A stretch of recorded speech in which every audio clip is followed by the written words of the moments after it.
The imperial tent, once a symbol of absolute power, lay drenched in shadow and scarlet.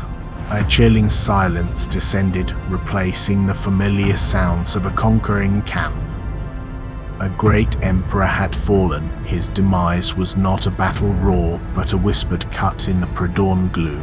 The tremor would soon shake a continent. Nadir's army was the most powerful Persia had seen since the Sassanid era. His campaigns forged an empire covering 3 million square kilometers. Across this vast domain, his name evoked both awe and terror. None dared question the Blood King's authority. From Delhi to the Qafqaz, his conquests were absolute. He commanded immense wealth and unwavering, if fearful, loyalty. Yet, within his inner circle, paranoia festered like a slow poison. Whispers of rebellion reached the royal camp in Fathabad. He marched into Khorasan to punish the rebelling Kurds. A final, brutal expedition for a king obsessed with order. On June 19, 1747, the assassins moved under cover of darkness. Their hands trembled, but their resolve was cold steel. Within the royal tent, barely 15 feet wide, the air hung heavy and still. Guards were few, compromised by bribes and fear. The fabric was sliced, an opening for the conspirators. They slipped silently into the darkness where the emperor slept.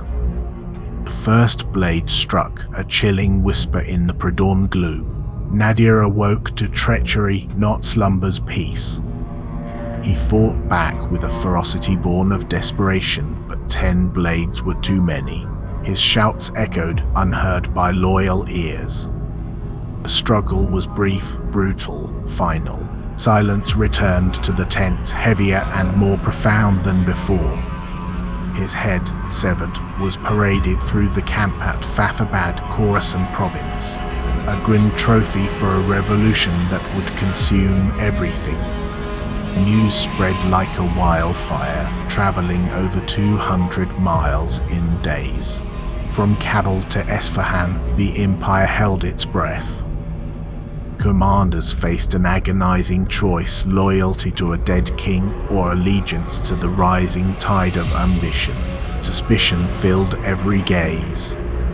Armies fractured into warring factions, their discipline dissolved.